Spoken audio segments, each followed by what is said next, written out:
Movies worth watching and watching again. These are movie gems. Shh, it's starting. Welcome to my movie room for this special edition of Movie Gems. I'm often asked, what's my favorite movie? I say I don't have a favorite movie. I have three. Now, to me, these three are one movie. One movie to rule them all. This year we've seen all three remastered extended edition movies in the movie theater. These movies aren't just great stories, they have incredible art in them, amazing props, and one of my favorites is this sword right here. It's called Anduril. Originally known as Narsil, it was the sword of King Elendil. Broken in the War of the Last Alliance, Elendil's son Isildur took up the sword and cut the ring, the one ring from Sauron's hand. These shards have remained preserved until the events of Return of the King, when the shards of Narsil were reforged by the elves. The resulting sword was known as Anduril, the Flame of the West.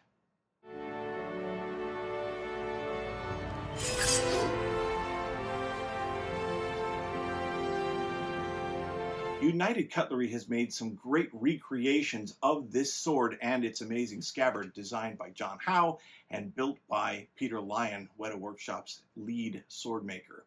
It's been a great sword to have for us collectors who just want a piece of the movie or a piece to remind us of the movie. And it's been good enough until I found out 2.5 years ago something very interesting about this sword. It has been remade. The new Museum Collection edition of this sword differs from the original United Cutlery release in a few important ways. And for the 2 or 3 of you out there that might be interested, I thought I would take a little time and share my excitement with you and compare the new one with the original stainless steel United Cutlery. So let's take a look. And here it is in all its glory. This is not a true unboxing because I have just opened it, but I did that to clean things up a little bit. See, when you open the styrofoam container, the sword will be covered in plastic and oil. This is one of the improvements on the blade, is that it is not a stainless steel blade. It is a high carbon steel, spring steel blade, and as such, it has been shaped more accurate to the original blade from the movie. Just beautiful. Part of the accuracy has to do with the curvature of the blade as it comes up to the fuller, that groove in the middle. This has got so much more interest and is so much closer to the original cross-section of the blade. The other elements of the hilt have been upgraded as well. The metal that is used here is an alloy that they say also needs care, like the blade does, so that it doesn't corrode. This is one of the problems with upgrading the metal, is that it requires more care than the stainless steel does. Let's compare them side by side. The stainless steel is on the left, and this is the Museum Collection. Here's the stainless steel. Notice that the blade is just much flatter with the groove in the middle. Here it is again, the stainless steel version, and here is the Museum Collection version.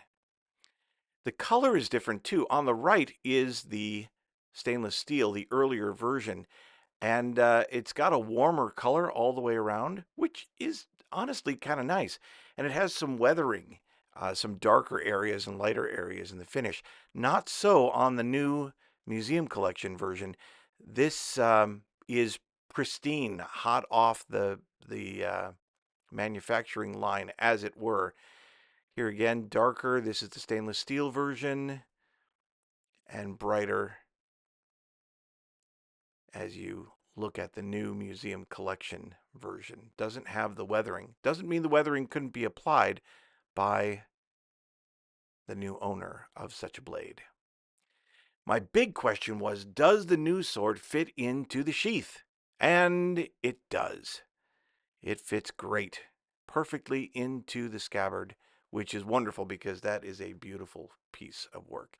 Another upgrade is the display. Just beautiful, multi-layered, intricate, absolutely classy. The banner in the back, the plaque has multiple parts on it that you use to display the sword. We'll take a look at it here from another angle. There you can see the beautiful metal feather work, reminiscent of the crown of Aragorn the King, and another little piece there to help offset part of the crossguard, which has got a very three-dimensional shape to it. Here again, the two swords. Notice the tip difference. The museum collectible on top, much more accurate to the original than the stainless steel at the bottom.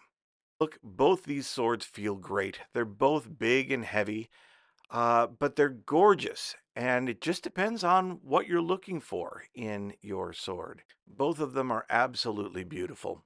So if this is something of interest to you, check it out. I'll put a couple links in the description below, and thanks for letting me share my excitement with you about these props in general. And in the future, we're going to take a look at more of my favorite props from more of my favorite movies. But for now, sit down with family and friends and watch a great movie. Maybe Lord of the Rings. We'll see you next time.